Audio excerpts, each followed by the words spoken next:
63 পৃষ্ঠা। 63 পৃষ্ঠার এবার আমি সমাধানগুলো করে দেব। 63 পৃষ্ঠা কী আছে আমরা চলো দেখে আসি। 63 পৃষ্ঠা, 61, এই যে 63 পৃষ্ঠা। 63 পৃষ্ঠা আছে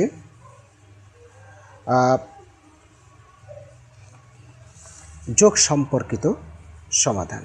অবশ্যই সে যোগ সম্পর্কিত হোক আর ছোট বড় যাই হোক না কেন, সবগুলোই আমি ইনশাল্লাহ করে দেব। কেননা তোমরা ছোট, তাই ছোট ছোট ভুল হয়ে থাকে, তাই ছোট ছোট ভুল যেন না হয় সেই ব্যবস্থায় আমি করছি। 63 পৃষ্ঠা লক্ষ্য করছো। আচ্ছা, 1 নং সমাধান। শিমু 1 মাসে একটি গল্পের বইয়ের 154 পৃষ্ঠা পড়ে, পরের মাসে এত পৃষ্ঠা পড়ে, সে 2 মাসে মোট কত পৃষ্ঠা পড়ে? আচ্ছা, তাহলে একেবারে সহজভাবে লিখবে, শিমু 1 মাসে পড়ে 154 পৃষ্ঠা, আবার পরের মাসে পড়ে, পরের মাসে পড়ে 275 পৃষ্ঠা। তো মোট কত? সে 2 মাসে, এই যে এই মাস আর এই মাস মিলে মোট কত মাস পড়ে, তাই না? মোট 5 আর 9, 7 আর 5 12, 2 হাতে থাকে 1, এর সাথে যোগ হলো 3 আর 1 4, এত পৃষ্ঠা। অতএব সে এইটা দেখে দেখে লিখে দিবে। অর্থাৎ এই যে শেষের যে দাড়ির পরে যে বাক্য থাকে, শেষের যে বাক্য, সেই বাক্য প্রশ্ন চেয়ে থাকে, তো সেই প্রশ্ন অনুযায়ী লিখবে। অতএব সে 2 মাসে মোট 429 পৃষ্ঠা পড়ে। ওকে, আচ্ছা, এর পরবর্তীতে 2 নম্বরটা বলেছে, একটি বিদ্যালয়ে 2য় শ্রেণীতে 136 জন ছাত্র আছে এবং 120 জন ছাত্রী আছে। 2য় শ্রেণীতে মোট কতজন শিক্ষার্থী আছে? তাহলে 2য় শ্রেণীতে মোট কতজন শিক্ষার্থী আছে এটা আমি করে দেব না, তোমাদেরকে বলে দিচ্ছি। বলবে ছাত্র আছে এতজন, ছাত্রী আছে এতজন, নিচে নিচে লিখে মোট শিক্ষার্থী এতজন যোগ করলে হয়ে যাবে। নেক্সট, 2য় শ্রেণীর ক শাখায় এতটি বই শিক্ষার্থীদের মাঝে বিতরণ করা হলো, খ শাখায় এতটি বই বিতরণ করা হলো, মোট কতগুলো বই বিতরণ করা হলো? বাস একই বিষয়। ক শাখায় বিতরণ করা হলো 123টি, খ শাখায় বিতরণ করা হলো 131টি, মোট যোগ করলে হয়ে যাবে। একেবারে সে হুবহু এর মতোই, ঠিক আছে। তারপরে 4 নম্বরটা, একটি নার্সারিতে 120টি গোলাপ ফুল গাছ আছে এবং 127টি গাঁদা ফুল গাছ আছে। ওই নার্সারিতে মোট কতগুলো গোলাপ গাছ আছে? একই বিষয়, যে গোলাপ ফুলের গাছ আছে এতটি আর গাঁদা ফুলের গাছ আছে এতটি, মোট এতটি। অতএব ওই নার্সারিতে মোট এতগুলো গাছ আছে, একেবারে মানে ফুল গাছ আছে, হুবহু লিখে দিলে। ওকে, বারবার ফাঁকি দিয়ে যাচ্ছি, বারবার ফাঁকি নয়, বরং 5 নম্বরটা আমি করে দিচ্ছি। একটি পুকুরে 125টি শিং মাছের পোনা আছে, 250টি মাগুর মাছের পোনা আছে। তাহলে লিখলাম শিং মাছের পোনা আছে শিং মাছের পোনা আছে 125টি।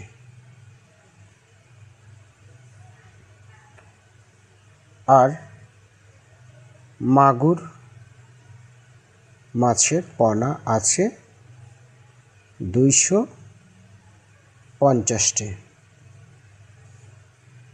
মোট এখানে যোগ হবে, যেহেতু বলেছি মোট কতগুলো পোনা আছে, 5, 5 2 7, 2 আর 1 3, এতটি। অতএব আমরা লিখব এই শেষের অংশ, ওই পুকুরে মোট একবারে কতগুলোর জায়গা, এই যে এতটি, 3 7 5টি মাছের পোনা আছে। ওকে, এর পরবর্তীতে একজন ফল বিক্রেতা প্রথম দিন 360 টাকার আম বিক্রি করলেন, দ্বিতীয় দিন 475 টাকার আম বিক্রি করলেন। তিনি দুদিনে মোট কত টাকার আম বিক্রি করলেন? নো প্রবলেম, একবার সরাসরি লিখে দাও এইভাবে যে প্রথম দিন আম বিক্রি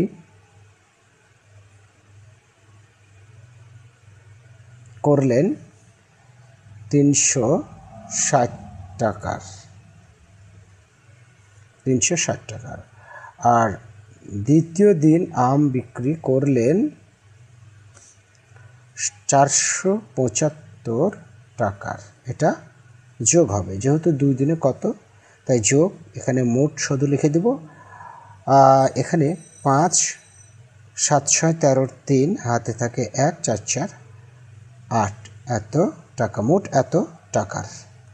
এখানে বলেছে যে তিনি 2 দিনে মোট কত টাকার আম বিক্রি করেন, মানে শেষে বাক্যে প্রশ্ন দেওয়া থাকে, আর এই প্রশ্নটা অনুযায়ী আমরা উত্তর লিখব যে অতএব তিনি 2 দিনে মোট এত টাকার আম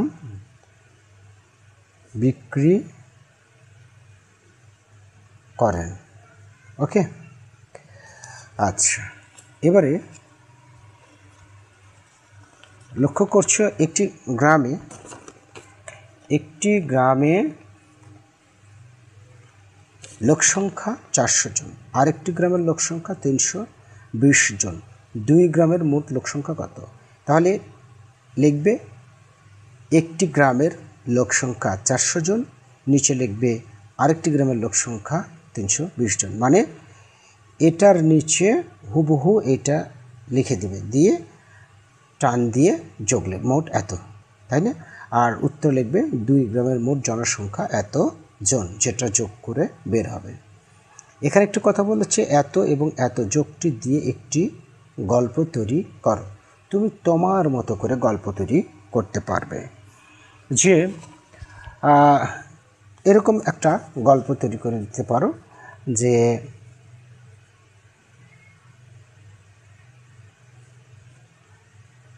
লেজাদের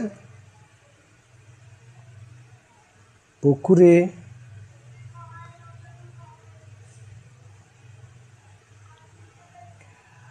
লিজাদের পুকুরে 975টি রুই মাছের পোনা এবং কত 325টি শিং মাছের পোনা। শিং মাছ দিলে কেমন হয়? ভালো মাছ, আরও একটু ভালো দিকে কাতল মাছের পোনা দেওয়া, রুই কাতল মাছের পোনা ছাড়া আছে, পোনা আছে। আচ্ছা, আছে দিলে কোনো সমস্যা নেই, কাতল মাছ ওই পুকুরে বা তাদের পুকুরে ওই পুকুরে মোট কতটি মাছের পোনা ছাড়া আছে? ঠিক আছে, একটা গল্প তৈরি হয়ে গেল।